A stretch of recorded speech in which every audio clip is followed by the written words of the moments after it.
हम धरने पे संविधान की रक्षा के लिए बैठे। संविधान सभी को सामाजिक, धार्मिक, आर्थिक और अपने अधिकारों के साथ स्वाभिमान के साथ जीवन जीने की आजादी देता है। जिस तरह से उत्तराखंड को एक प्रयोगशाला बना के लगातार कमजोर वर्गों के खिलाफ यहाँ से कभी धर्म संसद के जरिए, कभी हिंसा करा के, कभी जातिगत धार्मिक उन्माद करा के जिस तरह का लगातार प्रयास हो रहा है, हम लोगों ने तय किया है कि हर कमजोर की लड़ाई लड़ना हमारी जिम्मेदारी है। जिस तरह से पुलिस ने कई मामलों में लापरवाही की है, हम अपने संवैधानिक अधिकारों का प्रयोग कर रहे हैं कि इस हरिद्वार की धरती से, जो बहुत पवित्र धरती है, इस धरती से प्रेम का, भाईचारे का और अन्याय के खिलाफ संघर्ष का एक संदेश जाना चाहिए। इसलिए आज हम यहाँ कड़ी धूप में पसीना बहा रहे हैं कि जो जुल्म हुआ, चाहे वसीम के साथ हुआ हो, चाहे हमारी संतर शाह की बेटी के साथ हुआ हो, या अंतिम जगह पर भी किसी जहां जो हम तक ना भी घटना पहुंची, जिसके साथ भी कहीं अन्याय हुआ है, उन सबको न्याय मिले।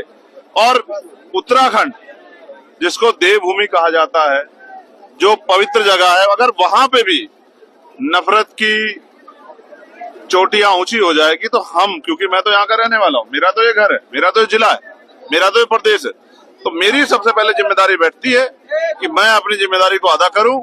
जिस तरह के प्रयास यहाँ से किए जाए, उन प्रयासों का अंत भी यही हो और यहाँ से एक भाईचारे की और अन्याय के खिलाफ संघर्ष की एक मुहिम उठनी चाहिए, जो मुहिम बहुत दूर तक जाए और जिसके जरिए जो जुल्म पूरे देश में हो रहा है, उस जुल्म पे पाबंदी लगे।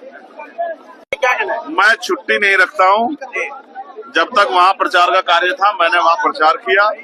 अब जो बचा हुआ कार्य है, जहाँ जहाँ मेरी जरूरत है, क्योंकि यहाँ हमारे बहुत ही शानदार विधायक भाई उमेश जी ने, भाई महक सिंह जी ने, हमारे नेताओं ने तय किया था कि हमें 5 तारीख को इस परिवार को इंसाफ दिलाना है, तो इसलिए हम लोग यहाँ न्याय की लड़ाई लड़ने पहुंचे। एक बात मैं और जरूर कहना चाहता हूँ, आजकल जिस तरह से वीडियो बना बना के जानबूझ के एक धर्म को टारगेट करके और उनमें भी हजरत मोहम्मद साहब के खिलाफ जिस तरह की बयानबाजी करके धार्मिक उन्माद, झगड़ा कराना और एक षड्यंत्र के थ्रू, जबकि ये सत्य है कि उनका कद इतना बड़ा है कि सूरज को दिया दिखाने की जरूरत नहीं पड़ती, इन तरह की टिप्पणियों से उनके ऊपर कोई फर्क नहीं पड़ता, लेकिन फिर भी जानबूझ के कि मुस्लिम समाज आक्रोश करके सड़क पे आ जाए और इनका चुनावी एजेंडा सेट हो, ये सब भाजपा के लोग हैं और भाजपा के इशारे पे ऐसा करते हैं।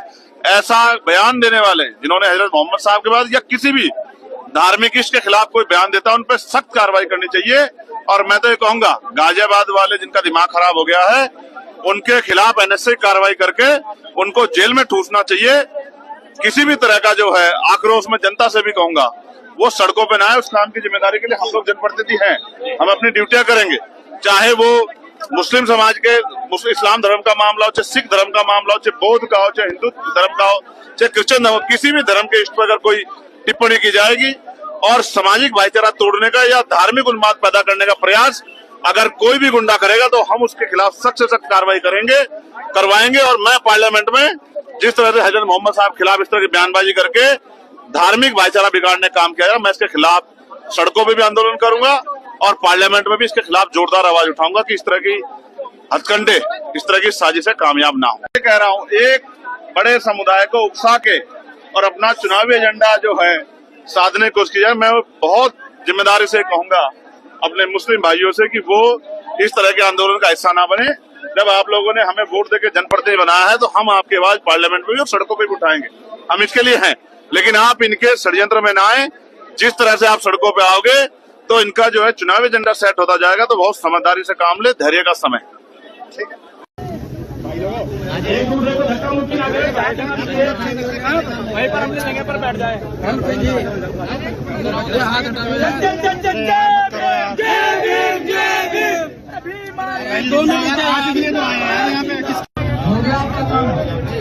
सम्मानित पत्रकार बंधु, आपका काम निवड़िया हो गया भाई जी को करने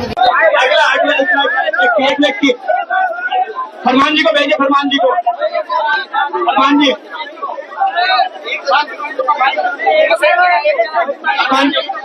कि हमारे सांसद जी और माननीय विधायक जी जो दो नेता आज एक मंच पर आए हैं, मैं आपको आश्वस्त करता हूं कि जो सरकार इस देश हमारे दोनों नेता उसको गाड़ने का काम करेंगे और हम उनके साथ कंधे से कंधा मिलाकर चलने का काम करेंगे।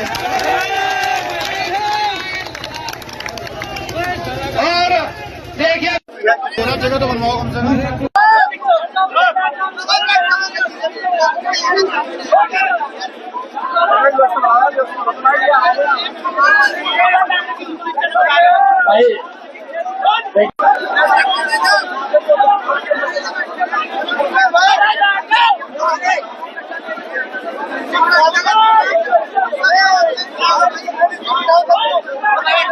भाई ये सामने वाले साउंड के सामने है, प्लीज आप थोड़ी व्यवस्था बनाए यहाँ पे।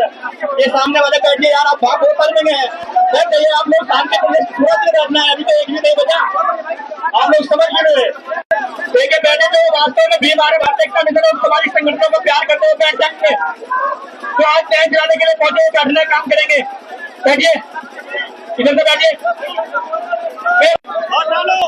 मुझे नहीं लगता आपके बीच में आपके आदरणीय राष्ट्रीय अध्यक्ष पहुंचेगा।